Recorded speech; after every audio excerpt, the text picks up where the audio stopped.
Dropshipping allows you to list products online that wholesalers have in stock and are ready to ship after you make a sale. You'll list a product for sale on eBay that you found on a wholesaler's inventory list. Once you make a sale, you'll get paid for a product that you don't have in your possession. The wholesaler has it and is ready to ship once you pay them and send them the customer shipping address. You pay the wholesaler with your customer's money, and the wholesaler ships the product directly to your customer. The biggest advantage of the dropshipping model is that you never need to carry an inventory or handle the product. The wholesaler has the financial risk of carrying and managing the inventory. This also means you never need to spend time packaging or shipping customers' orders. Disadvantages of the dropshipping source model is that a large part of your customer's experience is out of your control. If your dropshipper is too slow to ship a product or doesn't keep a sufficient inventory in stock, this can reflect negatively on your service. So it's a good idea to have multiple dropshippers for the same product. This way, if one dropshipper runs out of stock, you can go to the other dropshipper and deliver the item on time to avoid the possibility of getting a negative feedback on eBay. You should always be looking for better, less expensive sources for your products. A legitimate wholesaler will not do business with you unless you can prove you're a legitimate retail business. If you're in the US, this means having a tax ID from the IRS and a business license from your resident state. If you're an international student, please type into Google starting a business in your country. This will most likely bring you to a government website, so please follow the directions in order to start your business. Finally, a legitimate wholesaler will not show you wholesale prices until you set up an account with them first. All wholesale accounts are free, so there's never any risk in setting up a wholesale account. You should sell products that you're passionate about using and products that you can't live without. These are the products you tell your friends to go buy. You need to love what you're selling, feel like you're making a real positive impact in the world, and that what you're doing is important. Sell products that people received more value in proportion to the money that they spent. If you feel like you're ripping somebody off, stop selling right now, because you can't be greedy in this world. For long-term success, you need to be giving people more in value in exchange for their money. You find customers who have similar values as you. They'll become true fans of your business and will happily come back time and time again. Always leave the person you interact with in a better place than when you found them. People seek things that make them feel good. Start by writing down a list of items that you're passionate about using.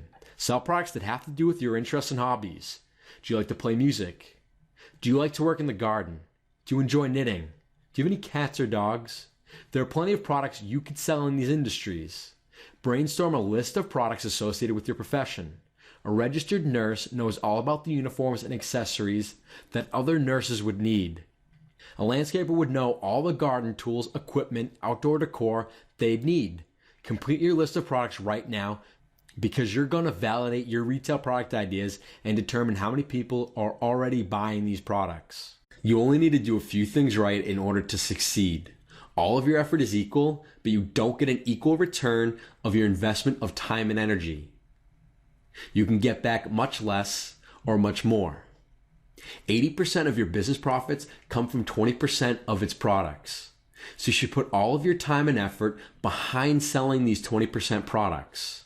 Start by selling items priced at a minimum of $250 because in retail you make an average of 10% profit per sale. So for a product you're selling for $20, you profit around $2. And for products you sell for around $250, you profit around $25.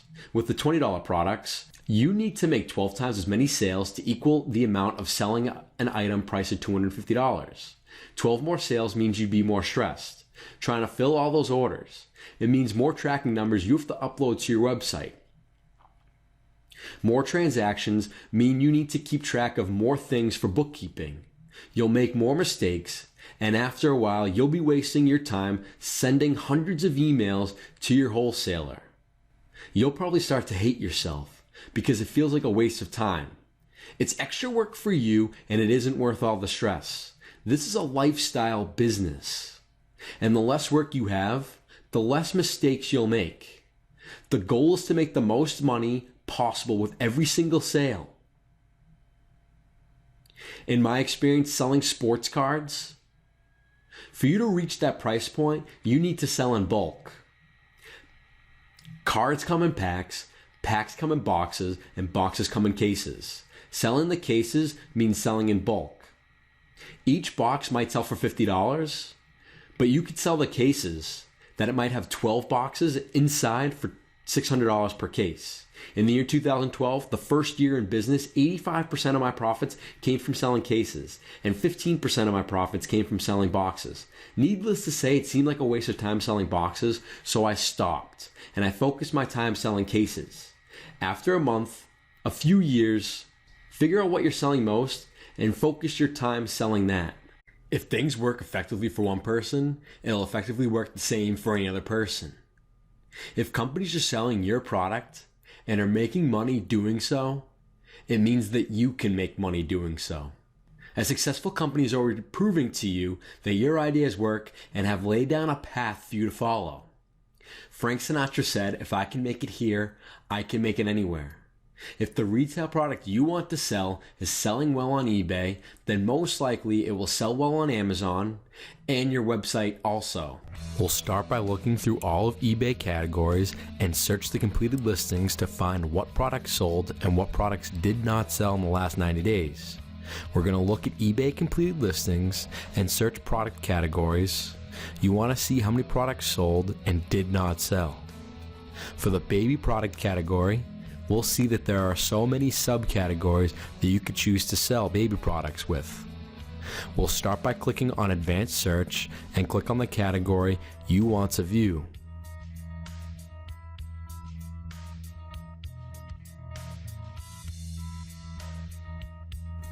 We want the price to be above $250 and make sure we're looking at only Buy It Now listings.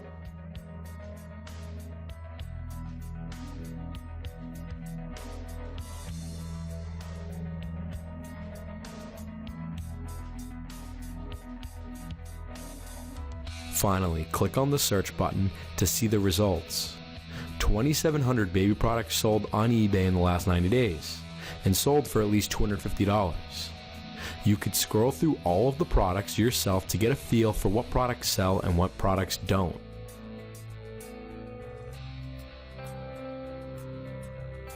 Next, look at the completed listings. These are the total amount of products that sold and did not sell in the last 90 days.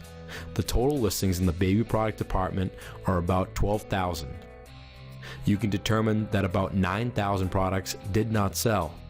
That's great because you're only going to sell 20% of your products. 20% of your products will make up for 80% of your profits. For our next example, click on the music instruments and gear product category.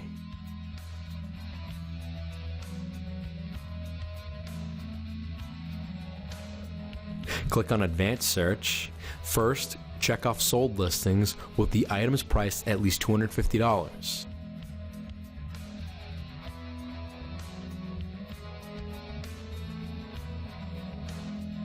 Next, check off Buy It Now and check off Brand New Listings.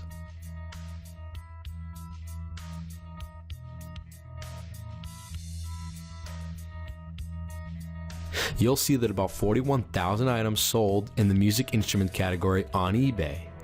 When you dive deeper into research, you see that about 18,000 guitars sold. Get a feel for what products sell and what don't. Research brand new products that sold for at least $250 with Buy It Now listings.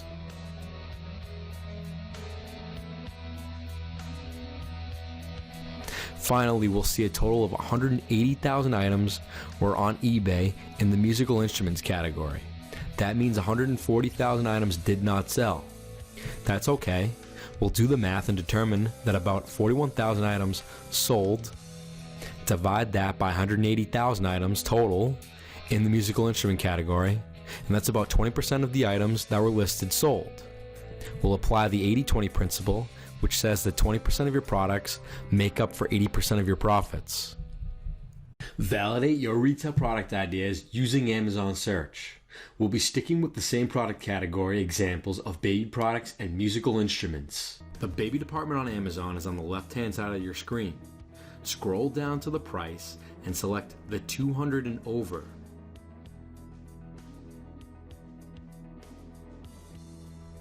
First, you'll see the baby monitor to the right is priced at $240.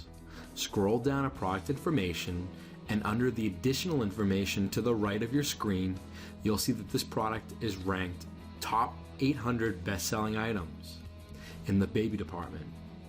It's also ranked top 20,000 best-selling products of all Amazon departments. In my experience, those products sell at least 5 per day. Moving on to musical instruments, find the department on the left side of your screen, scroll down to price, and select 200 and over option.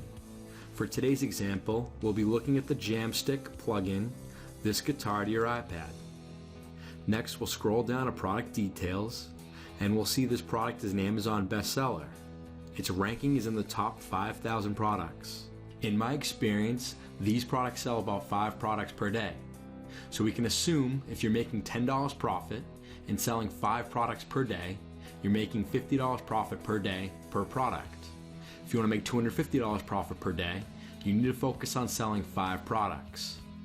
I would recommend you search through Amazon bestselling in all departments. It's going to be hard work, but it's going to be worth it. Google Trends is a tool you could use to research products. When I sold football cards, Top Chrome Football was the bestseller, but only for a few months out of the year. So we'll use Google Trends to research which months are best to sell this product, because it would be a waste of time to keep trying to sell this product if no one else is buying it. We'll see that peak times people are searching for this product is in October. This is when the product is released. As the football season goes on, interest for the product declines, and interest ends when the football season is over. Once March rolls around, people are focusing on baseball products. I'd recommend you turning your attention to selling baseball cards in the summer. This is part of finding and focusing on products that are actually selling. Sell football cards during football season, and don't waste your time selling them if it's not football season. How to start a business internationally. For example, 20% of students on Udemy are from India, so they would Google starting a business in India, and you'll see that the government website offers plenty of information that you could use in order to sign up and register a business. To work with wholesalers, all you need to do is prove that you have a legitimate business. Once you set up a business in India, you are legitimizing your business, and you could do business anywhere in the world. If you want to do business in the US, for example, call the manufacturer who produces the item you want to sell, introduce yourself by name and the name of your company and where your business is located. They'll give you a list of wholesalers you can work with in India or wherever you want to. I'm not a lawyer or an accountant, and I cannot give you legal advice. When you use Google, this information, you'll be connected to your government website, so make sure it's a legitimate government website, because you don't need to pay anybody to file this paperwork in order to become a legitimate business. The government will show you step by step for free and give you in-depth information in order to legitimize your business. This will enable you to get products at wholesale prices and work with legitimate wholesalers internationally to start dropshipping products to your customers anywhere in the world. Applicable to the United States, an employer identification number or an EIN is the corporate equivalent to a social security number. Although it is issued to anyone, including individuals, the purpose of an EIN is so that the IRS can identify you during tax season. You need an EIN to work with wholesalers. Without it, you will not have access to legitimate wholesalers. But with an EIN, you won't have to pay sales tax on products you buy for your business, including items for resale. We're on the irs.gov. You want to click on Apply for an employer identification number. Scroll all the way to the bottom and click Apply Online Now. You want to read this information. I'm not going to read it out loud to you. You want to read this information yourself and click Begin Application. You want to click on Sole Proprietor, because that's what you are in this business, and click Continue. And you want to read all this information because you're responsible for yourself, as I'm responsible for myself. You want to confirm your selection.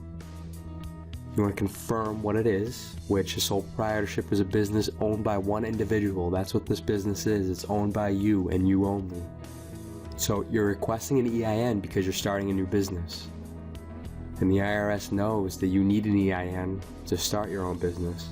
please tell the IRS about your sole proprietorship. You want to type in your first name, your middle initial, your last name, and you want to type in your social security number. Then you want to click that I am the sole proprietor and click continue.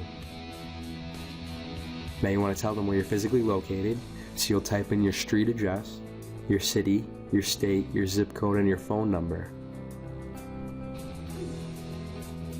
And if you have a different address from above, then answer that truthfully and click continue when you're ready. Tell us about the sole proprietor. You want to type in your name, your trade name, where you're located, and when the sole proprietor started. And then you'll click continue after answering these questions. So this new one started in December 2013. Now you click continue. You want to answer these questions appropriately for you. You should be clicking no on every one, but just to make sure, read it out yourself and make the appropriate selections. On this next page, you want to scroll down all the way to retail, because you're exclusively doing internet sales, and click continue. You're selling goods over the internet, and click continue again. You want to receive this EIN letter online, so click continue. And now you have your EIN, they know your legal name, and you can click that link below to get your employer identification number. It'll open up in a PDF file, and you want to save this PDF file so you can access it on your computer every time you need it. You're going to need this to get your retail products to sell. So save it to your computer in a spot where you can access it at any time, and click save when you're ready. The reason to consider getting a business license is because you separate yourself from your business. Your business becomes a person, and it will be considered one. At the start, I chose to become a sole proprietorship because you alone own the company and are responsible for its assets and liabilities. Once you're making money and the business becomes profitable, I became a limited liability company because LLCs are not taxed as a separate business entity. Instead, all the profits and losses are passed through the business to each member of the LLC. Members report profits and losses on their personal federal tax returns. Advantages of an LLC are members are protected from personal liability for business decisions or actions. If the LLC incurs debt, the issued member's personal assets are usually kept exempt. Keep in mind that limited liability means limited liability. Members are not necessarily shielded from wrongful acts, including those against employees.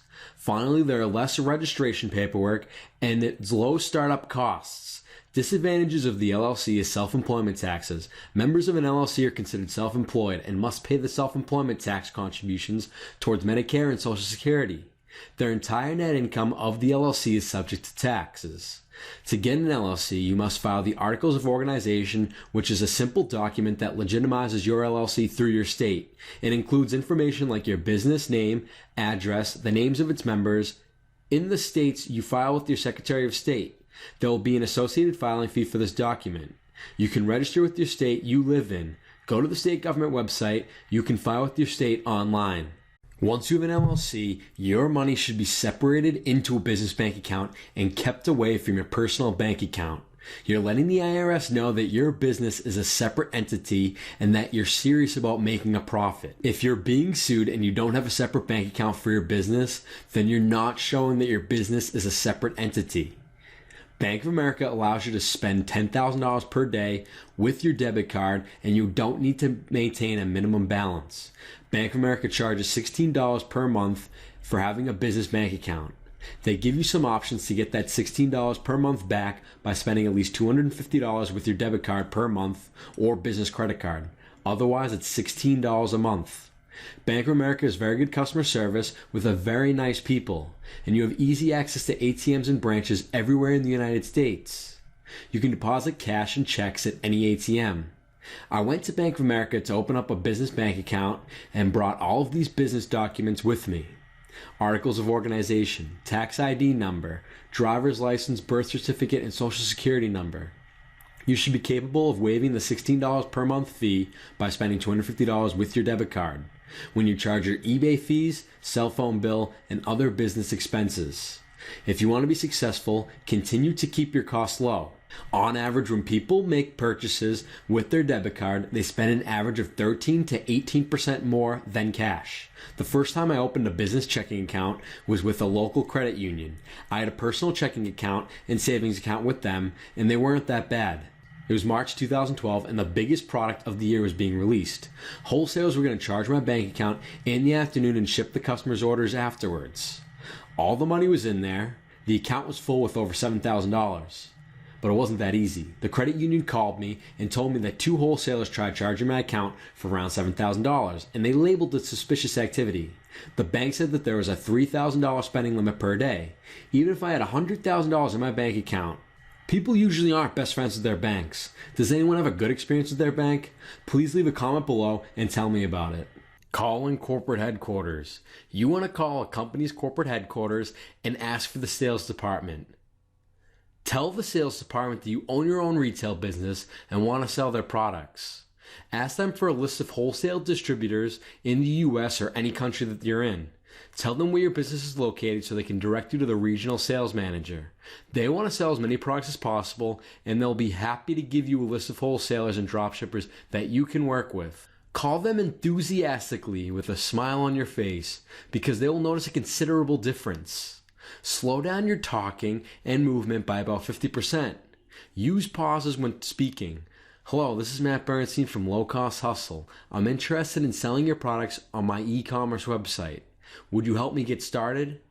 If you get transferred to the sales department, say, hello, this is Matt Bernstein from Low Cost Hustle. I got this number from a manufacturer, and we're a retailer interested in carrying several of your products.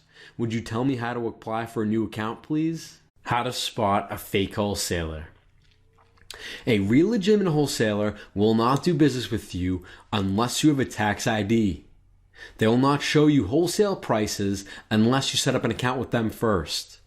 All accounts are free, so there's never any risk in setting up an account with a wholesaler. Order from the competition. Some of your competition does business with a manufacturer and sells to the general public. So this is an opportunity for you to do business with them and get those products at wholesale prices. Contact some of your competition and tell them you're a legitimate business and want to buy products at wholesale prices from them. In some cases, you'll be able to build relationships this way and get products at wholesale prices. When you're applying for wholesale accounts, they're going to want specific information about your business. So have the following information ready: your business name, your tax ID number, your business address, your business phone number, and your business status. You're going to tell the wholesaler that you're a new LLC. The following are additional questions the wholesaler will ask you.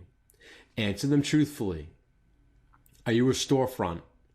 Online retailer? How long have you been in business? Tell them you're a new online business for less than a year. The wholesalers will want to know if you have any trade references or bank references. Considering you don't have any of these yet because you're a new business, tell the wholesaler that you'll pay up front for every order. Once you set up a wholesale account, you can begin to ask questions, such as how soon after I place an order does the order ship? And do you do overnight shipping? Be sure you understand the supplier's policies in these areas. The manufacturer may set a price floor or a ceiling and attempt to control the market. This means you must sell the product within the specific price range, otherwise known as MAP pricing, minimum advertised price. The refund policy defines whether you will get your money back if your customers return an item. Your supplier will define if and how they provide refunds. If a customer returns their order, oftentimes you're responsible for refunding your customer and keeping their products as your own inventory. This is the cost of doing business because I only had one return in the 2 years that I was in business while at UMass. Returns. The supplier will have a specific conditions under which they will accept returns. A normal wholesaler return policy will have the ability to return items anytime within 30 days. Wholesaler guarantees. Most suppliers will stand behind the manufacturer's product guarantee. You can honor that guarantee or give your customer an additional guarantee as incentive to purchase from you as opposed to their competitor. Goods damaged during shipping. This policy describes the conditions under which the supplier will accept the return of a product that is damaged while in transit. Back orders. Most suppliers do not have a specific policy if you submit an order that is out of stock product. It will be up to you to determine how you want to handle this situation. In the interest of good customer relations, you may want to let the customer choose a different product or get their money back if an item is on back order. Net 30 is a type of trade credit where the payment is due in full in 30 days after the item is purchased. How to place a dropship order with the wholesaler. These are sent via email. Low Cost Hustle, account number 1234. Please ship the products for customers with our company address listed as follows. Please confirm the receipt of the status of this order by return email. Include tracking numbers whenever possible. Please inform me ASAP if items are back ordered or discontinued. Ship to the customer's shipping address. Include the product ID, quantity, description, payment method, shipping method in the email. There's a sample order form in the description of this lecture. Now you're going to learn how to create your own eBay account. You're going to click register on the top. You're going to type your first name. You're going to type your last name. You're going to type in your email that you want associated with your eBay account. You're going to create your password.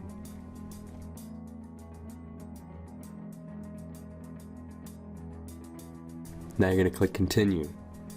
It's going to say welcome. Welcome to eBay. Click continue on that.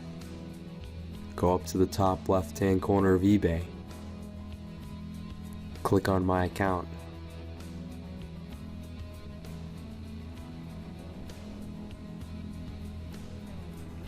You're going to want to click on the Sell tab now. This is where you're going to update your information. You're going to type in your street address, your zip code, your city and state,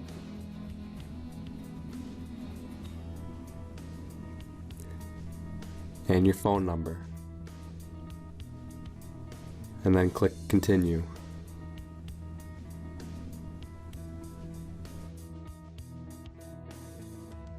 eBay will process this information and update it. Now click on My eBay, click on the Sell tab. This is where your selling manager is. You can keep track of active listings, sold listings, unsold listings, scheduled listings, and any selling reminders. Now check out your inbox, click on your messages, and go to the Welcome to eBay message. You're going to want to update your user ID. Click on that link that says Account Preferences.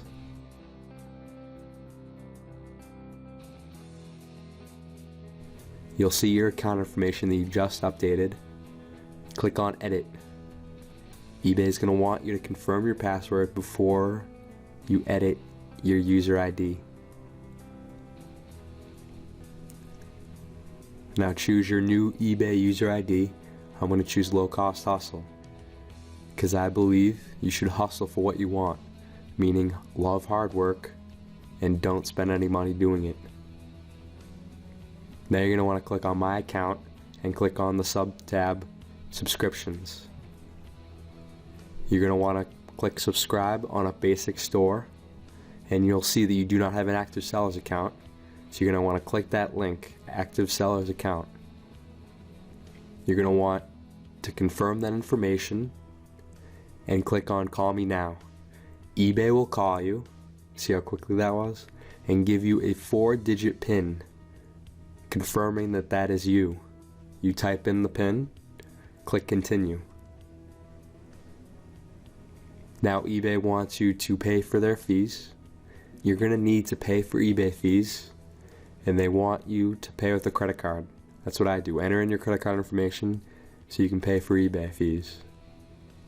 If you're a beginner, there are plenty of resources you should look for on the eBay knowledge base.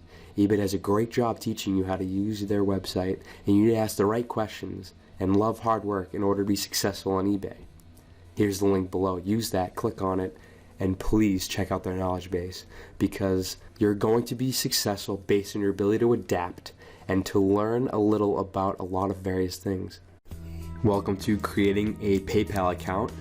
You're going to want to go to your My eBay account settings, scroll all the way down to PayPal, and click on Link Your PayPal Account. Now that'll take you to a screen where you can press Set Up PayPal Account or register your PayPal account. You want to choose your email address associated with your PayPal account, create a password, and confirm that password. You're going to have to review your account information and click Continue. Now return to eBay because you're going to have to link your PayPal account, type in your PayPal email address that you just set up, and type in your PayPal password. Click on Link Your Account. Now you're almost done linking accounts. Return to My eBay, and now your eBay account is linked with your PayPal account. Now that your eBay and PayPal account are linked, you're going to want to go to paypal.com, sign in with your username and password, and click Login. Now you're going to want to update your account information by answering security question 1 and security question 2. This will secure your PayPal account because anytime you're dealing with money, you want it to be as secure as possible. Once you sign up for a PayPal account and make your first sale, you'll notice that eBay holds the sale transaction money in your PayPal account for up to 21 days. This is to prevent fraudulent transactions. eBay has standards that you need to live up to in order for you to sell items on eBay long term. You need to be patient because eventually you will not have that 21-day limit placed on you. This is only for new sellers to prevent fraud. When you upload your tracking number for each order, PayPal will release the funds 2 to 3 business days after your customer's order has been received. To start, PayPal charges 2.9 merchant account fee on every transaction. The more you start selling, it will automatically be lowered to 2.5 or 2.2 depending on the volume of your sales. You will get to the point eventually, you just need to be patient. How to conduct pre-sale research on eBay. As you start to evaluate product listings, be sure to determine the total number of results, the number and percentage of listings that sold, the price of the products that sold in the last 90 days. We did the same thing in the lectures. eBay completed listings. Do this for each product that you want to sell. Create the title. Describe the item clearly and include the keyword phrases that best describe the product. Ask yourself, what would I type in if I was looking for this item? Use as many characters allowed in the title as possible and be descriptive. What's the product name, color, type, gender, brand, size, style, SKU, and condition? The product description should be thorough and clearly describe the product and its condition. Be sure it points out specific unique features, benefits, and specifications. Use consistent business-like fonts, colors. Use black coloring, Arial font, size 12, and bold the headings. Keep your sentences and paragraphs short and to the point. Buyers want to get the facts of your products quickly, and they don't want to read a lot of text. So keep your paragraphs at 4 sentences or less. Use bullet points to make your listing skimmable and give emphasis to your benefits, features, and specifications. Carefully check the grammar, punctuation, and spelling, and get help if necessary. Include shipping, payment policies in your descriptions. Save these policies as a document to easily copy and paste for every eBay listing. As for product descriptions, I just copied the manufacturer description and I was on the first page of Google. eBay does the best job to market your product to really earn their commission. Upload stock photos that clearly highlight all of the features of the item. You can list up to 12 pictures and list as many pictures that will possibly add value to your customer's experience. These pictures need to be large and at least 500 pixels. Price. You need to match the best price on eBay or within $10 of the best price because people always want to buy the lowest price possible. There's no way around this. No matter how good your customer service is, no matter how good your shipping and return policies are, the customer will always go with the seller with the lowest price and the best feedback. The best shipping, return policies, and customer service will supplement the best price.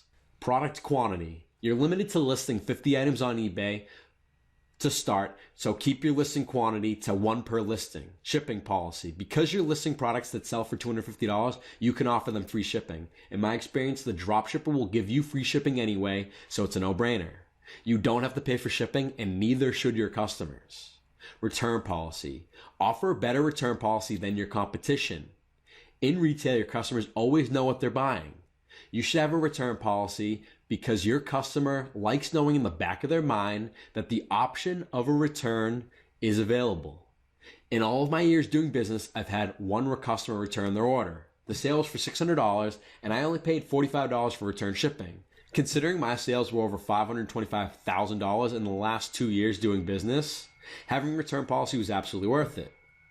Accept the 60-day return policy on eBay and check off that you will pay for the return shipping. This gives the customers virtually no risk purchasing from you instead of your competitor. Now you're going to learn how to list an item on eBay for sale. As an example, I chose something that I tried to sell in my old inventory. It's a New England Patriots iPhone 5 case. Now you can find your listing, find exactly what you want to list. Just search eBay, find the exact listing that you want to list, and you can click sell a similar item or sell yours here. You'll see that there's pre-inputted information. Now you want to do your shipping, return, and payment policies. My shipping policy is this product will be shipped to you the next business day from when you place your order. It will be shipped very quickly and carefully for free using United States Postal Service first class mail to you. I'm making it all about the customer. Returns. You may return this product 60 days from when you've received your order. Your return shipping cost will even be refunded to you. You have zero risk when you purchase through me. PayPal is accepted only as payment. Now you're going to want to do your product heading, iPhone 5, Patriots iPhone 5 case. You can literally go into Google and search the product that you want to find the picture. You can also see another listing and copy that description too. It's all out on the internet for you, you just need to go find it. Now I'm going to match the best price that I found from another eBay listing, which was $16.99. Click off best offer. We'll get to why you should do that later, because a lot of your sales, you're going to find a lot of customers after you click that best offer. Scroll down, make a shipping policy, make a return policy. You'll have what I have. You can use the same policies that I have. You want to copy and paste that description that you found from that other website, and you want to make sure you have your condition is new. Condition is new. You want to make sure that everything's consistent. I'll make everything Arial font, and you should make that size 12. I'm just making this look cleaner. See the difference? You want to upload the picture onto eBay and upload up to at least 12. I'm just doing this as an example. You can upload 1 or 12. Add the most value you can to your customer's experience. Now you'll review the listing and click list your item. You'll notice that eBay charges you $0 or 0 cents to list an item. So you literally have no upfront costs to you.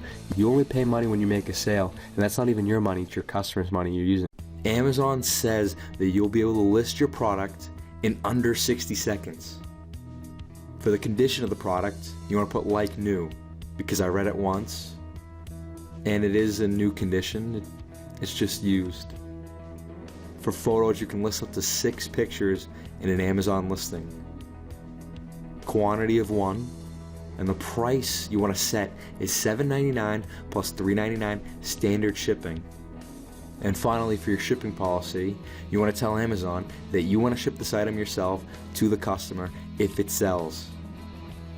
And for the second example, a Seagate GoFlex free agent external hard drive. And again, you'll be able to list this product in under 60 seconds with Amazon. Condition you want to put like new. Photos, again, you can list up to 6 photos using Amazon. Quantity of 1. The price you want to set is $85 plus $3.99 with standard shipping. Tell Amazon that you want to ship the product yourself to the customer if it sells.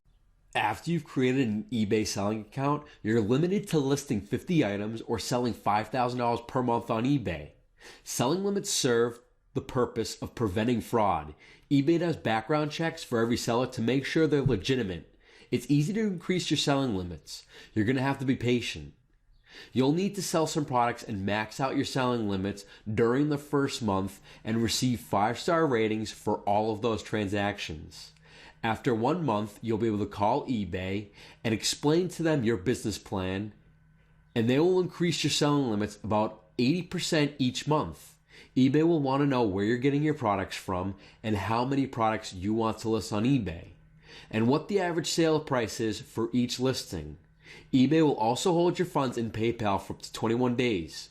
So after you sell your item, which limits your cash flow, eBay wants you to call every month and speak to one of their experts to talk more about your business and more about you. They'll want to know where you're getting your products, what other platforms you're using. They'll most likely go by your past selling performances. eBay will increase your limits based off of your selling habits and tailor the limitations to your business need. They will increase your limits every 30 days immediately after a phone call with an eBay representative. The selling potential you have. Since having 530 positive feedbacks and 100 positive feedback rating, asking for increases every 30 days was easy, and I was getting about 80% increases in both categories. After about 1 year or 12 calls to eBay about increasing my selling limits, eBay raised my limits to 2,500 items, or about $1.3 million worth of items that I could list on eBay at any given time. When your first sale on eBay comes in, you need to keep track of your revenue and your cost of doing business. The IRS is going to want to know during tax season, and you're going to want to know how much money you're making too. You need something to measure your goals against. You need to keep track of the cost of doing business so you know what expenses need to be cut. You'll learn exactly how to use Microsoft Excel to keep track of your books for your online business. At this point, you should have no upfront costs. The only expense that you'll encounter is after you make a sale, in which case you only need to keep track of the sales transactions. This example is from a sale that I made from my e-commerce store and not from eBay. In this situation, the eBay fees are irrelevant. This is the main reason to show you why your eBay account and e-commerce store will have different prices for your products. Create a Microsoft Excel file and title it with the name of your business and the year. You want to complete the column headings for each of these fields. You want to mark down the date of the transaction. You want to copy and paste the customer shipping address and email address so you can easily contact them in the future. You also want to mark down their order information, the contents of your customers' orders. You want to mark down the quantity of how many items of each product your customer bought. You want to mark down the revenue, meaning what was the sale price? How much did your customer pay for their order? You want to mark down the cost of goods. How much did you have to pay for your customer's order? You want to mark down the shipping costs. How much did it cost you to ship out your customer's order? You want to mark down eBay fees. How much of a commission did eBay charge you for the sale? It's usually 9 or 10% per sale. Merchant fees. How much did your merchant account, payment gateway, or PayPal charge you for the transaction? And lastly, your net profit. How much money did you make from your customers' orders? Gross revenue minus your cost of goods and other expenses. It's very simple math. You also want to input your tracking number. So upload the tracking number from your customer's order into your Excel spreadsheet to keep track of your shipping history. PayPal invoicing. Once you've made a sale with a customer, there is no reason that same customer should ever buy from you again on eBay. You want to invoice the repeat customer from PayPal and avoid the eBay fees. You know your customer now, and you know how to contact them. You know what products they're interested in. You will use this information to make sales with them in the future. You no longer need eBay. eBay has done their job and has found you a customer who loves your business. And click on the tab Request Money. Click on Create Invoice. Now you can enter in your recipient's email address. I'm just going to use my own email address. You can type in what products they bought, what date, what quantity, and how much is per unit. So I'm going to say Patriots iPhone case, Keeping with the example, today's date is December 3rd. They bought one quantity for $20. I can also type in my terms and conditions and shipping information. You can click continue and then click send. And now your customer will have that invoice sent to their email. They can pay it easily through then. Converting eBay best offers into sales. In all of your listings, you want to check off the eBay best offer option. Customers will begin to offer you specific prices for specific products. This is a good way to identify customers who want your product and are willing to pay a fair price for it. You have no intention of selling best offers through eBay because your prices are already the least amount you're willing to accept for a transaction that takes place on eBay. What you want to do is offer them a best price, and the transaction will be made outside of eBay to avoid eBay fees. This is good for both sides because the customer is spending a lot less money and you're making more money. If eBay takes 10% commission from $250, that adds up to be $25. If you give your customer $15 off for $235, you're now making an extra $10 in profit than what you would have made selling on eBay. You will ask for your customer's email address on the eBay messaging system and then send them a PayPal invoice to get paid for the transaction. It's a win for your customer and it's a win for you. Eventually, eBay will block you from sending emails and will censor customer emails. Counter this by getting your own e-commerce store and send them product links. In the many years of selling on eBay, they have never censored links in their eBay messaging system, so there's nothing you need to worry about. How to avoid getting banned from eBay. When I first started selling on eBay, I believed the more products that were listed in my eBay store, the more profits that I could make, and the better the business could be. I was listing and selling products that were getting dropshipped from distributors, and I had problems updating my inventory on eBay. Meaning if you're listing 2,500 items in your eBay store, any one item could sell out with your distributor, or they could raise the price of the item. Let's say your distributor sells out of one of these items and you sell that item on eBay. What are you going to do? You can either find another distributor and hope they have the same product or buy it at retail price. The worst case scenario happened to me 7 times in the last 12 months, and it's the only reason why I got banned from eBay. I wasn't able to find the product anywhere for any price because there's none left. So you have no choice but to beg your customer and eBay for your forgiveness and hope that they won't leave you a negative feedback. 7 customers left me negative feedback because the distributor sold out of the item. Keeping track of 2,100 items 24/7, 365 in real time is impossible for any one human to accomplish. The customer didn't understand or seem to believe that I ran out of product and only believed that I was holding out on the product to make even more of a profit in the future. Because the product in question raised in value since the customer bought it. It was also the main reason why everybody sold out of it. So now I wasn't able to fulfill this order at this time. What you want to do to avoid this is list items from wholesalers' inventory that has at least a quantity of 12 in stock and ready to ship, because a lot of the products I was selling, the wholesaler only had one available item. You also want to never stop product sourcing. You want to be in good standing relationship with every wholesaler and manufacturer you can possibly find. Own your bad news. When something bad happens with your customer's order, tell them. People will respect you more if you're open, honest, and responsive. If you want your customers to be informed as possible, a happy customer is a repeat customer. How to say you're sorry. A good apology accepts responsibility. It provides real details about what happened and what you're going to do to prevent it from happening again. It seeks a way to make things right. An I apology is a lot stronger than a we apology. The number one principle to keep in mind when you apologize is how you would feel about an apology if you were on the other end. If someone said those words to you, would you believe them? If you built rapport with your customers, they'll cut you some slack and trust you when you say you're sorry. Today we're going to learn about customer service. These are the things you want your customers to perceive about you and your business. People want to trust other people instead of corporations. You have to have core values and have your business stand for something special. My sports card business was connecting customers to card shops around the US and Canada to help support them and keep the stores open. Another thing is, don't have a problem saying no to your customers. You should know what you're willing to do and what you're willing to never do, and tell your customers that. You have integrity and stand for what you believe in. You also want to be authentic and have authenticity reflected in your business. Emulate business you love and buy from. What do they do great? What do they do differently?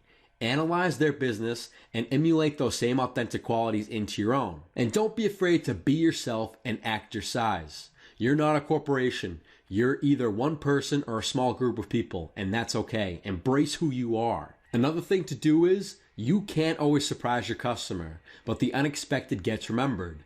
Give a little extra value away as an extra bonus gift that they might not be expecting. Try and surprise your customers every single time.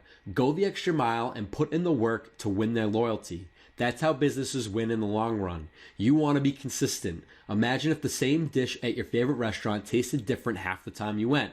You'd never know what to expect, the good or the mediocre. So you'd be less likely to eat there.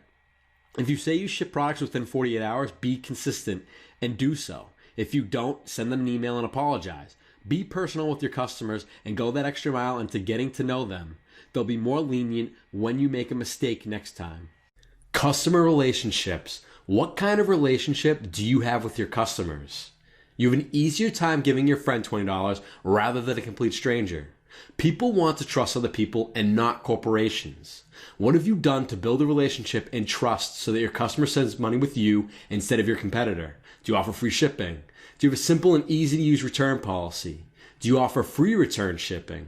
When a customer wants a return, do you follow through on all your promises and show them what you truly stand for? Offering these incentives to your customers make the purchase a no-brainer. When you give a customer no potential risk, they are more likely to buy from you, and they will more likely to buy from you in the future. 2 weeks after you make a sale, do you follow up with your customers, asking them about their experience? You want to make their voice heard. Your customers are important to you, so make them feel important.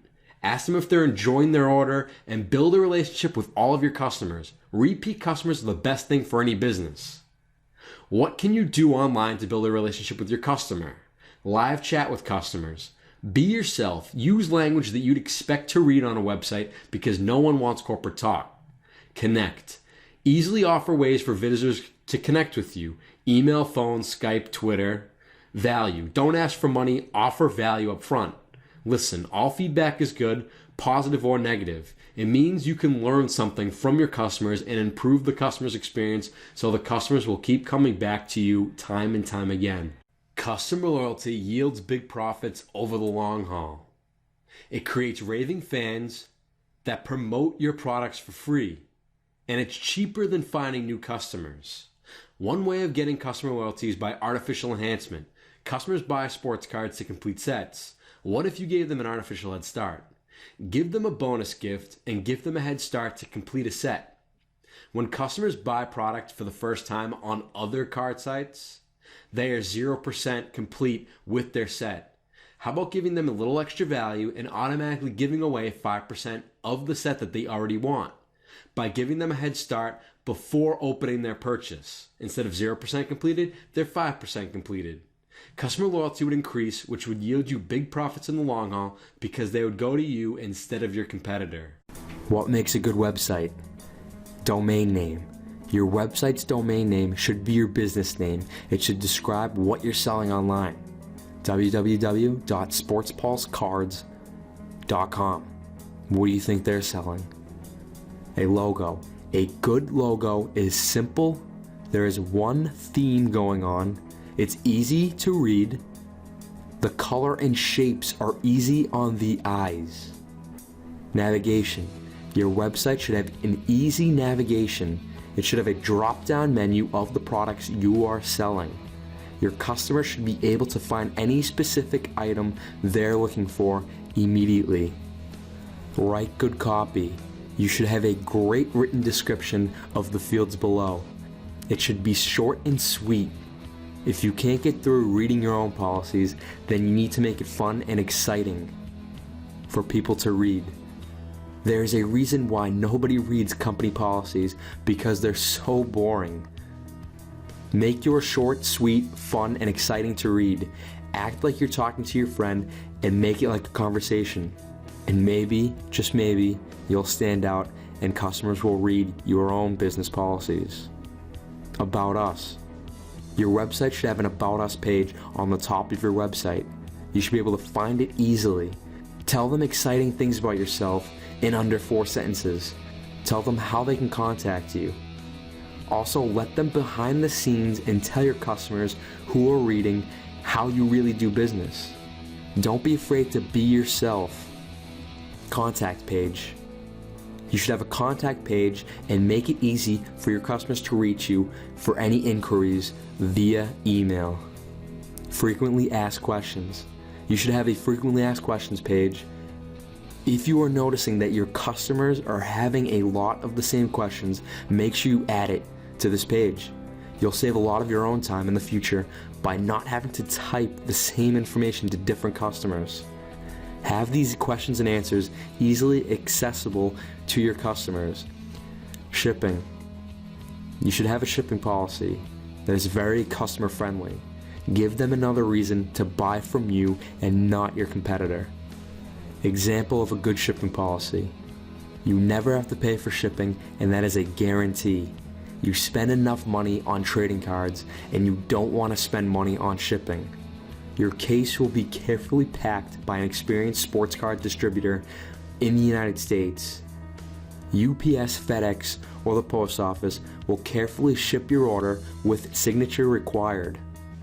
When you buy from us, you are helping to support sports card shops in the United States. You help keep them in business, and that is something to be proud of.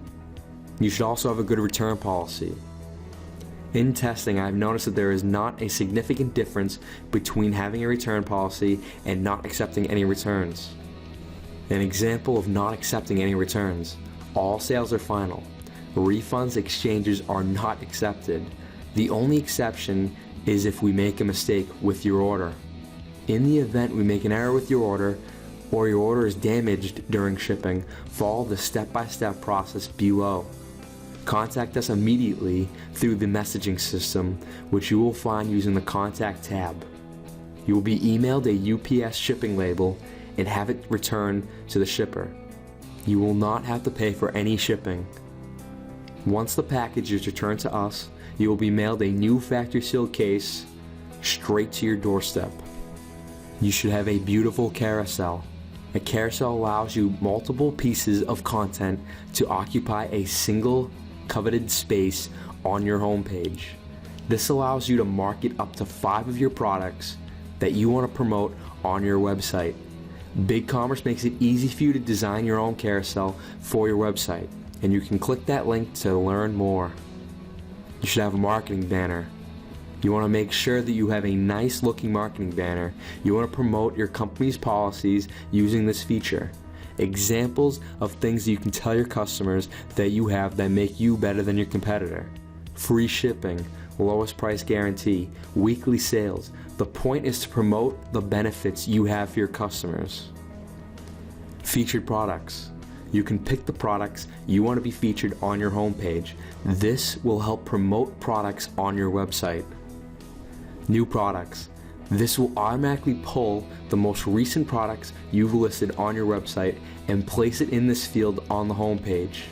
This will help you promote newly released products and tell your customers what products that are now in stock. Popular products. This field will automatically put in the products you sell most. People like to move with the herd mentality. If enough people are doing it, they believe they should do it too.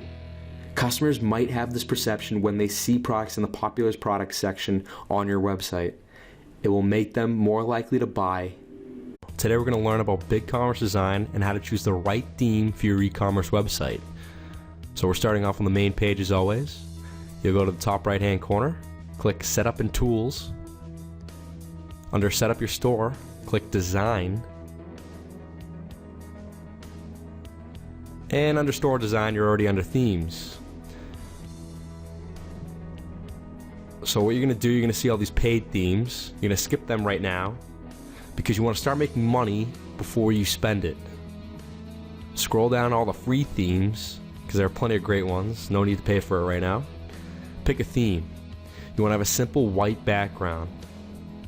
You want to have the tabs or navigation on the top of the page. You can edit this later, but you want to have red buttons. Why do you want red buttons? Because it tells your customer to stop and take action. You want your website to be easy to use, easy to navigate for your customer. That is the most important thing. Play around with as many themes as you like. You can always change it if you don't like it. For right now, I chose the theme Grease Monkey, and this is how it looks. Navigation on the top. Right here, you'll have red buttons where it'll say Learn More or Purchase.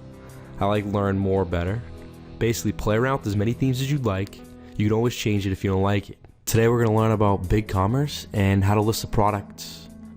So from your BigCommerce homepage, you'll see the tab, the second tab, Products. Scroll down to Add a Product. And under the summary of your product details, the name. Today we're going to focus on one of the products, the video courses that I'm selling, which is called eBay Secrets, How I Made $2,000 a Month Dropshipping. As you can see there, it outlines the product. It outlines specifically what the customer will gain by purchasing the product, how they'll benefit by watching and buying and doing the things in the course. They'll make $2,000 a month. That's what I did. And if things work effectively for one person, it'll effectively work the same for any other person. Moving on to price. When you look at your wholesale's inventory, you're going to want to match the best price online. That's the most important thing that a customer wants, is they want the best price for your retail product. No matter how good your customer service is, they'll always want the best price. Category. You'll be choosing the category from your store, so create a new category. Name, we'll say eBay training. You know, you can create your own categories. You can create your own, this is called the parent category. You can create child, grandchild. Play around with it. So click that off. Very good. Product type. This is a downloadable product.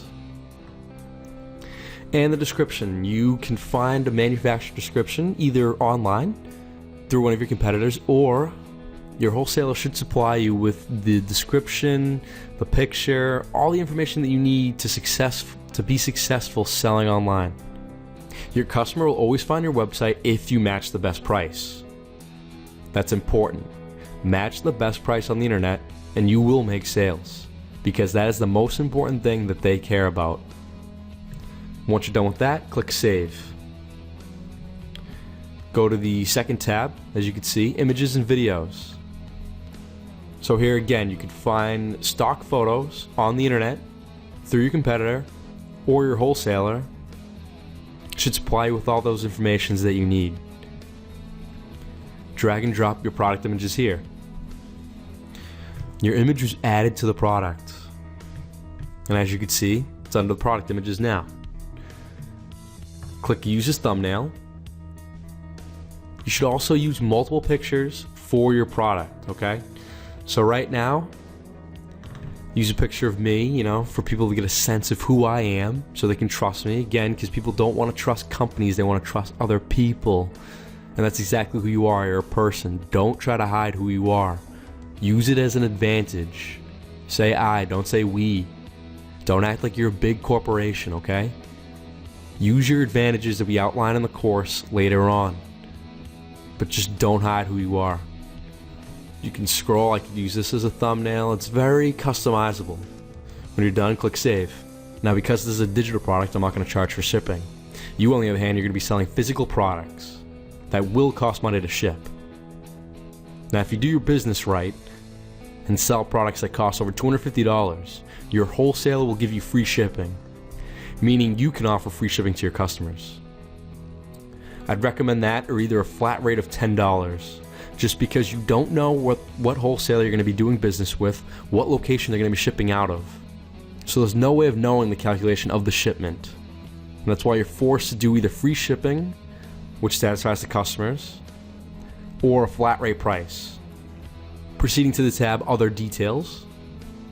Yes, show related products automatically on the bottom. Yes, this product is visible on my online website. Yes, feature this product on the home page.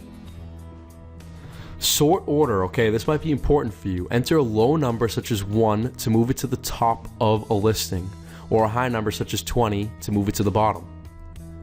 So you can choose the order that customers see the products displayed on your website. When you're done, click Save. Awesome, congratulations, you've now listed your first product on BigCommerce. You can view this product in your store here. And that's what it looks like. It looks like a nice, professional website. Today you're going to learn about BigCommerce design and how to make a carousel for your e-commerce website. Having a carousel improves your website design and it makes your website look prettier. It gives your customers an easy to navigate central location where they can find the most important things you want to say to them on your website. So starting from the BigCommerce homepage, go to the top right hand corner and click Setup and Tools. Under Set Up Your Store, click on Design. Under the Store Design tabs, click on Carousel and Social Media. As you can see, they already have a hand-picked photo, but what they're selling. So right now we're going to act like we're selling handbags. So for your heading, so it depends on what we really want to say. So we're going to say free shipping right now. And for the text, we're going to say on all orders over $250. Then we can play around with this. Copy and paste the link that you want to use on here with whatever the one message that you want to say on this one image. And you can choose and create up to 5 slides. And you can switch and drag the order here. It's so simple to make your website look great with BigCommerce. Once you're done, click Save. Today we're going to talk about add-on items. So when I was selling baseball and football card cases, this is what a listing would look like. It would be 12 boxes per case, 4 cards per pack, and around 20 packs per box. So when you do the math, there's hundreds of cards that people are going to buy. And when you're spending $564 on a case, you're not going to mind spending the extra money on an add-on item.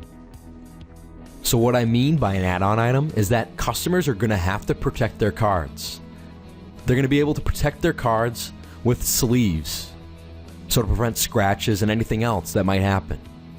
And this is an add-on item because you're only selling it for $9 with free shipping. Now, if people bought this as a standalone item, you're not going to make any money. You'd probably make 50 cents on this. Just because shipping is going to cost you $2, $3, eBay's going to take their fees, and this item would cost you around $5 anyway. But now, you've made the sale, $564 for a big case. You're going to have to ship a big box out to your customer anyway. Why not sell an add-on item?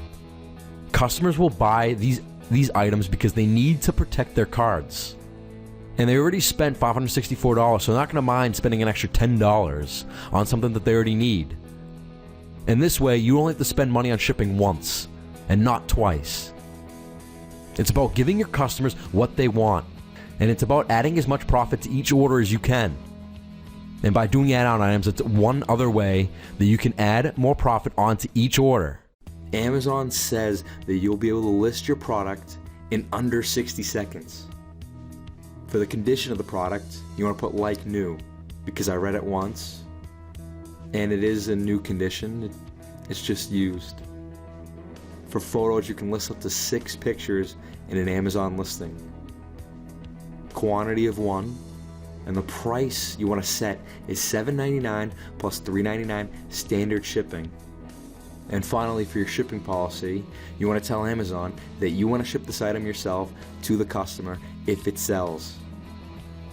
And for the second example, a Seagate GoFlex free agent external hard drive. And again, you'll be able to list this product in under 60 seconds with Amazon. Condition, you want to put like new. Photos, again, you can list up to 6 photos using Amazon. Quantity of 1. The price you want to set is $85 plus $3.99 with standard shipping. Tell Amazon that you want to ship the product yourself to the customer if it sells. Carrying an inventory. When you buy wholesale and carry the inventory yourself, you run the risk of several things. You're the one taking the financial risk when you buy an inventory without having the sale first. You're decreasing your cash flow in the short term in order to increase your cash flow in the long term. Let the wholesalers carry the inventory and take the financial risk because you don't have to. Never carry any inventory. You're increasing your cash flow every time you make a sale in the short term and in the long term. When I decided to carry an inventory, it was because sports cards go up in value tremendously. And unfortunately, they can go down in value the same way. I decided to invest into buying an inventory for myself in the hopes that the newly released sports card products would increase in price on the release date and I'd be able to sell them to the wholesaler for a profit. Unfortunately, that was not the case, and it was an unneeded risk to take on, especially if the product prices decreased on release date. Wholesalers would be looking to dump their inventory to minimize their losses, and I'd make a killing. Instead, I was the person who needed to dump their inventory because I didn't have a ton of cash flow, and I needed whatever money that I could get. If I didn't buy any products and kept to the dropshipping plan, wholesalers would have to dump their products to me. They would retail the same product for much, much more to customers because they needed to minimize their losses somehow. I had no financial burden to account for, and I could list a product for $50 cheaper than the wholesalers. I'd make a sale because I was able to give the customer the best price, and I would buy the case from the wholesaler. When a product's price drops, these were the times when I would profit most, especially when I did not have to carry the financial burden. From there on out, I would decide to bet sell them, meaning I would never carry an inventory because the financial gain versus the financial loss was not worth it. It was easier for me to lose money carrying inventory than it was for me to increase income. So never carry an inventory because the risk does not outweigh the reward. Pre-sales in the sports card industry can be an amazing way to increase your sales. In my opinion, the risk does not outweigh the reward. Pre-selling is the practice of arranging the sale of a product before it becomes available. For example, you and the buyer agree on the sales price and they give you a $100 deposit that goes towards their balance. If they decide not to pay for the rest of their order, you're stuck with the inventory, but you also get that $100 deposit. There's another way to look at it though. The customer is a very good customer of yours and they pre-sale an order with you, placing a $100 deposit. Time goes by, and let's say they don't want their order anymore, and they want back their $100 deposit. You can either give back the $100 deposit, and you're stuck with the inventory, but you get to keep them as a customer. And you'd probably make 10 times that $100 on them, or you can keep the $100 deposit, keep the inventory, and lose them as a customer. That's a situation by situation basis, and the main point to remember is if enough customers cancel their pre-sale orders with you, you'll be stuck with their inventory. I want no upfront costs, so that's why I never pre-sale inventory products. Never ship an order until you're paid in full. It might seem obvious, but the greed might take over. A buyer on eBay messaged me and we made a deal. He bought 2 products for $1,700 and the profit was almost $250. That's almost 15%, and it's something I almost never saw in the sports card business. So I messaged him off eBay and convinced him to buy another $6,000 from me. He was going to send me a check and he seemed trustworthy.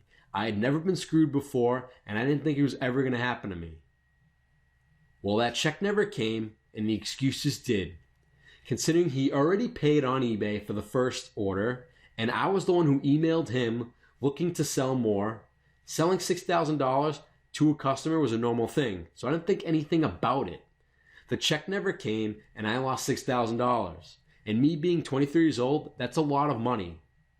So never ship an order out without getting paid. Your customer will understand, and a legit customer who will want your business will always give you the money up front before they expect you to ship the order out. The risk is not worth the reward, and in theory, I had to sell over $60,000 in product to get that money back. Ship orders to the customer's billing address. I made a sale on eBay and shipped the product out to the customer. Through eBay, I was talking to the customer about how the order was for her husband and she needed an order by the certain date. That process went well, so I wanted to follow up with her about how her husband liked the order.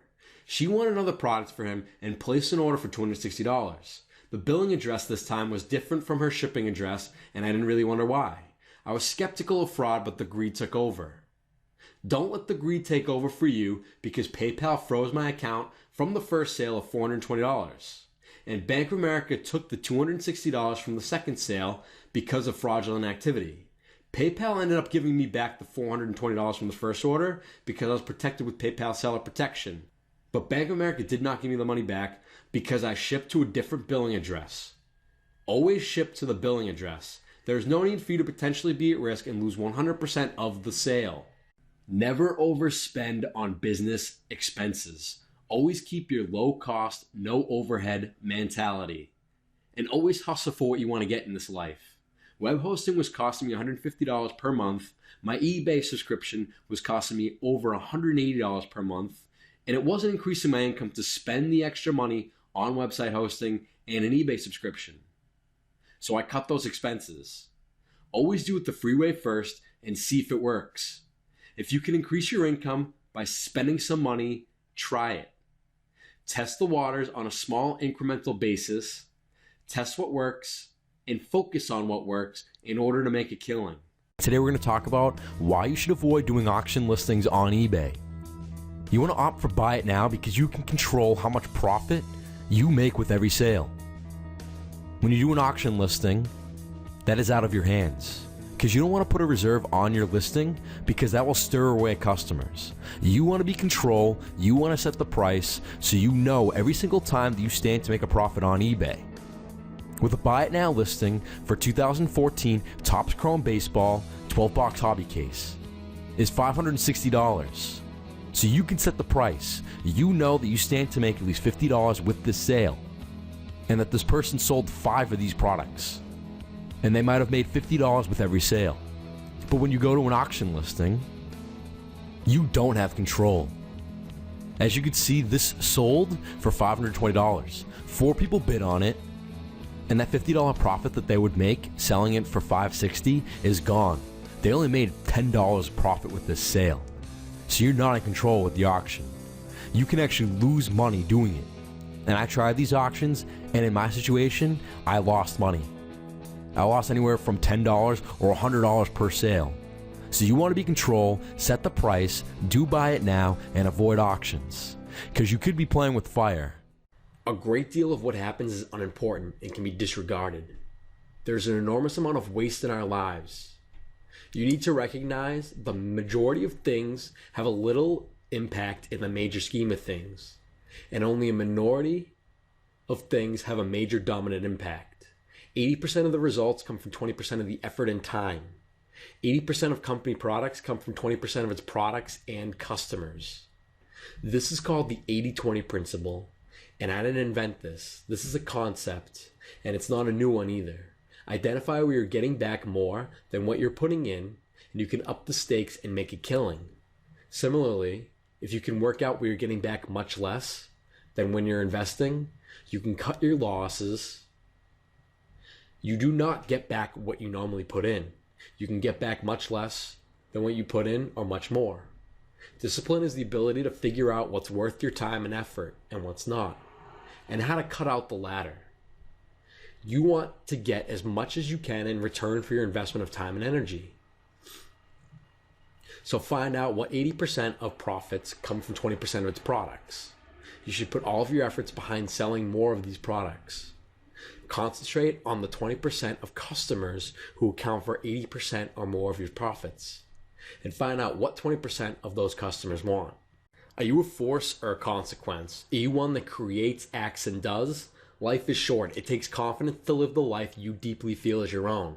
Decide on all the actions you need to take and keep reminders in a system that you check regularly. You only want to focus on the essentials and drop the rest. This makes for a much happier, less stressed, and more productive life. Build your life one action at a time. First thing in the morning, work on the most important task and don't do anything else until it's done. When you're working, shut off all your distractions. Shut off email, your cell phone, and stop checking Facebook. If you become distracted, it will show negatively in your work. Collect things that command your attention.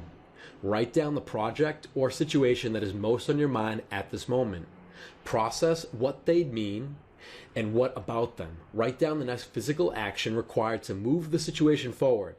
Choose the best option at the time by identifying the essential commitments and eliminate the rest.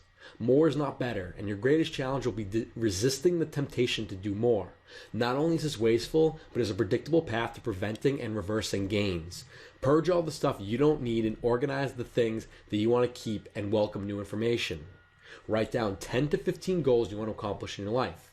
What is the most important thing that you have to do? Focus on achieving that one most important thing. Don't let your emotions control your actions. You'll never get anything productive done. Don't let your emotions control your actions. You'll never get anything productive done. Let your actions control your emotions. Once you take action doing what you know that you should be doing, your emotions will follow suit after. You need to be the leader in your own life because no one else is going to look out for your happiness more than you are. Use this as an opportunity. Give your gifts and never need to prove something to anyone else. Dream big and don't be embarrassed about what you're doing. Get others to invest in your visions and dreams and allow your friends to become fans. How to create an irresistible front-end offer. As you know, the front-end product will be your frontline product. So it's important to make your front-end irresistible. It's the most important role in the sales funnel because it's going to get people in and get the ball rolling in your sales funnel. Without an irresistible front-end offer that opens the loop, no matter how great your upsell offer is or how great your back-end offer is, people are not going to see it. So it's really important to make sure they get your front-end offer. You'll learn some key concepts of the front-end product along the way in this lecture. But having the irresistible front-end offer is the cornerstone of successful online business. Your front-end product is the first product that you're going to show to your email subscribers. It is basically presenting the first impression of your sales funnel to the people who will click in your sales page. This is why an irresistible front-end product is so important to keep things rolling. A front-end product is usually sold in a lower price. Its main purpose is to attract subscribers to click on the buy button. It is a time-tested price range for the front end from the lowest to $9.97 to $37. However, there's no hard and fast rules here. You can tweak the price accordingly. You may be thinking of quoting your front end in the low price couldn't generate a huge revenue without thousands or more of sales with 100% commission given out to an affiliate. Where does this profit come from? But do not worry about this. The real money doesn't come from your front end. It comes from your upsells and back end. Criteria of the front end. To create a front end offer that is irresistible, you must first make it a product that has mass appeal and that can generate huge amount of sales. Before you decide on what kind of topic you are going to use for your front end, do some research. First, understand the kind of market that you're going to cover and then research customers in that niche. The research is crucial because at different kinds of niche, you will put a different kind of customers with different mindsets. Target a larger market like internet marketing niche or personal development niche. These markets could potentially be big for you to generate sales. Identify the market and the front end product that you could sell to them. When you're able to target them, your front end offer is going to make massive sales. The second criterion of a front end product is obviously an evergreen topic. The evergreen topic means that you will attract more people that buy and lasts a very long time, and the product is relevant for a very long time. People will still need the product regardless of what type of business they're in. For instance, in the internet marketing niche, lead generation methods would be an evergreen topic. Regardless of what kind of internet business they're in, they will definitely need to get visitors and subscribers to their website. Do not hesitate to invest your time to conduct the proper research on your customers' preferences because this will definitely help you in your sales funnel, both short-term and most importantly long-term. The third criterion of a front-end offer is a topic that we can solve an immediate or urgent problem for your customers. Think about it. Why do people want to buy your product? Is it because they need a quick solution to solve their problem? If the product can solve their problem immediately, they are what people are looking for. When you were offering a solution to their problems, you were in fact implementing the skill to use an emotional enhancer in your product. The emotional enhancers include wealth and money, security, power, love, happiness, or recognition. When you're brainstorming your next idea, always remember how to apply these in your product. What you can do before you fix the topic for your front end is to ask yourself a few questions. How can I enhance this product and make it irresistible? How can I push emotional buttons that everybody has? The format of the front end. Your front end product can be in many forms, such as an ebook, videos with a compilation of transcripts, graphics, and many more. If you're familiar with the marketplace for digital products, there are 3 common formats that have been used for years. Understanding your target market is really important for this reason. The more you understand about your target market, the more you're familiar with their preferences. For instance, in the internet marketing niche, people there in the market couldn't afford to spend too much time reading. The ever-changing environment and platforms in the internet marketing niche doesn't allow them to spare their time. Hence, most of them prefer to have videos and transcripts instead of the book. For those who can't squeeze an extra time of reading a 100-page book, why not make an audiobook instead? People don't just have the time to read anymore, or perhaps they're getting more and more impatient, hence the short attention span. If you can make 100 pages worth of content into 20 or 30 minutes course, why not? They can at least listen to the content of the training course, and if they miss out on something, they can refer to the transcript. However, ebooks can sometimes be sold hand in hand with videos and transcripts. You can offer them both at the same time and put your price slightly higher. If you worry about the price being too high selling both at the same time, repurpose the ebook and make it a free report for your subscribers. Take note about this. A free report is usually a shorter version and more general version of the actual ebook. For instance, if your ebook is about getting traffic throughout different methods, you can retitle it to a free report about how to get instant traffic through buying a solo ad. You are giving the first method as a teaser for them to understand about traffic generation. If they're serious about their business, they will buy your front end to learn more about it. These are ideal customers you should target instead of only getting names for your subscriber list. These are ideal customers you should target instead of only getting names for your email subscriber list. You can increase your buyers list as well. Graphics is another niche that is a large market. Whoever owns a website will need graphics. Whoever needs the presentation needs graphics as well. This is a huge potential market that you can try on. There are a few front-end products that you can start with: PowerPoint or Keynotes template, infographics, and mascot creator. The list can go on, but these are a few common graphic front ends that you can find in the marketplace. How do you make your front end offer irresistible? The answer is to offer bonuses with your front end. I want you to imagine that you're a customer and there are two offers for you. Same offer of lead generation video course with the same price, but one is bonuses and the other one without. Which one would you choose? Obviously you choose the first one with bonuses. How to create a back-end offer. How do we know that a sales funnel is complete? Is it at the upsell, the downsell, or after we've offered the second and third upsell? Is that the end of it? The answer is, well, yes and no. Having the second and third upsell is stretching it. We can make big profits from those two upsells, and with downsells, we've rescued a few sales that would have gone to waste. So that these upsells and downsells are elements that complete the sales funnel.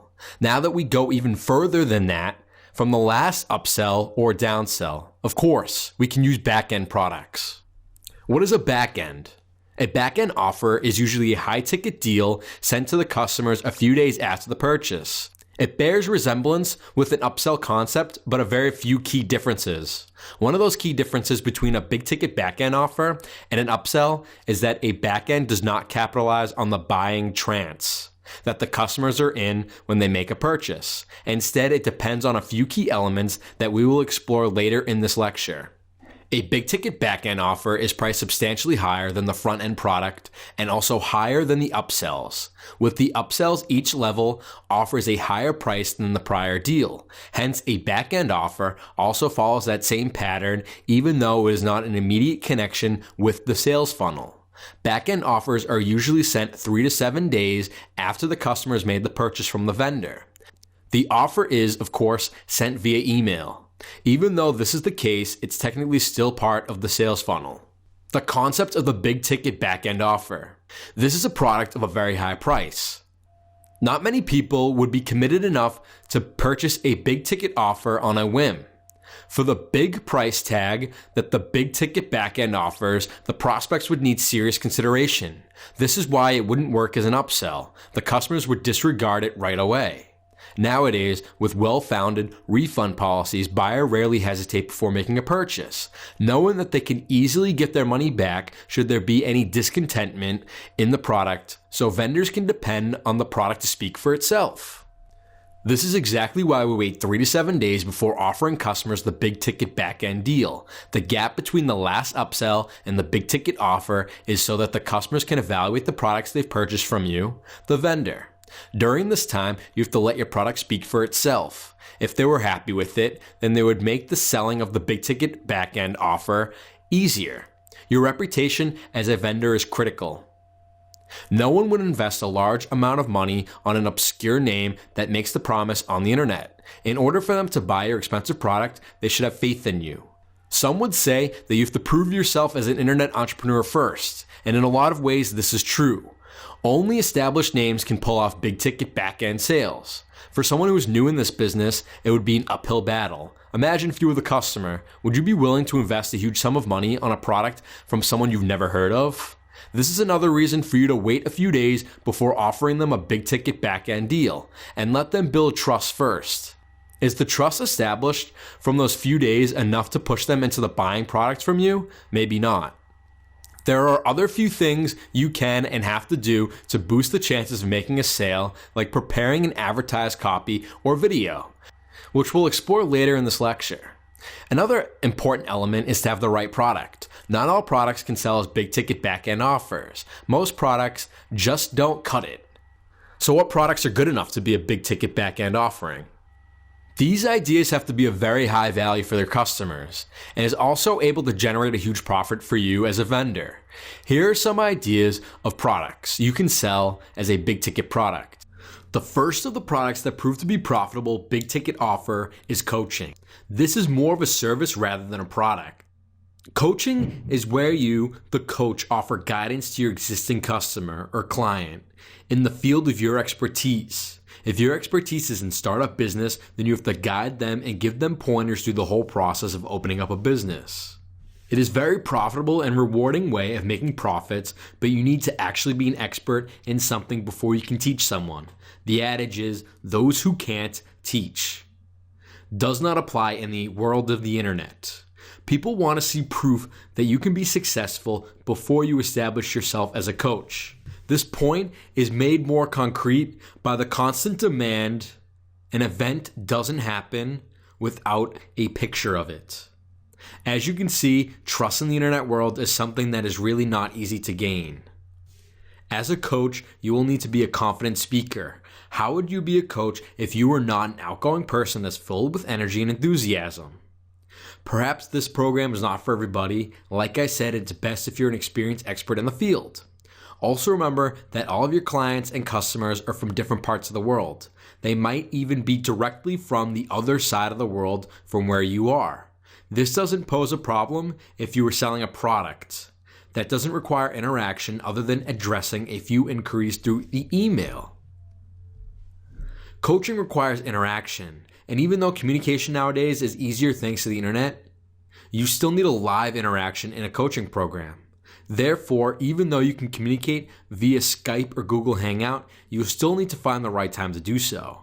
Your clients are from different parts of the world with different time zones, so you need to be prepared to follow time zones that are not of your own, and sometimes it won't be very convenient for you. The price for coaching program is between $500 and $5,000. Usually a coaching program would be in the 4-digit range, as it is considered one of the most valuable things on the internet. As you can see, with price ranges like this, it is a perfect fit for a big ticket back-end offer. Group coaching. It's similar to coaching, the only difference is, as the name implies, it's done in groups. A group coaching engagement, you are interacting with more than one individual at once. Just like coaching, you would need an expertise in your field before you can go on promoting your group coaching program. It's easier to get clients and customers if you are an established name in your business. The price range for group coaching, however, is lower than individual coaching because it's a shared service. But you can still make a profit. The price range is between $200 and $500. Remember that you're catering to more than one person, which means the profit you can make from group coaching is even more than you can with individual coaching. In personal coaching, you give your undivided attention to just one person. In group coaching, you're interacting with more than one person, and they will have to share your time. Like with coaching, group coaching also has its challenges with time. Even when you're interacting with just one person from abroad, and you have to cater to their time, imagine what it would be to cater to a different group of people from all around the world. It requires quite the effort to cater to everybody. Licensing program. A licensing program is where you can sell private label products. In other words, white label content where you sell products produced by you to someone else who can use your product and sell them off as their own. The closest thing to the world would be ghostwriting. Ghostwriters, as you know, are not credited for their work. Instead, they sell off their writings to somebody else. That person who buys the work is the one who gets all of the credit for the book. You might think this is unethical or cheating, but I assure you, this has been done forever. It's not stealing or plagiarizing because the deal is made from a mutual agreement. Stealing content is when someone uses someone's work without their permission. It is illegal and unethical. This licensing program is from an agreement made between the producer and the purchaser. In this engagement, you are the creator of the content and you have to give up the credit or ownership of what you produce. You must be ready to detach yourself from the project that you've done. Because ownership and credit are given up, it is of course priced very high. This method wouldn't be here if it weren't. The price of a licensing program, like a coaching program, ranges from $500 to $5,000. It's a great way to make a profit as it doesn't require any real hefty investment like a coaching program or group coaching program. It's a far easier way to make almost the same amount of profit than a coaching program. This is a big ticket back-end offer if you're not building your name. In the next lecture, you're going to learn an easier way to promote products to your email list and get them to convert into buyers.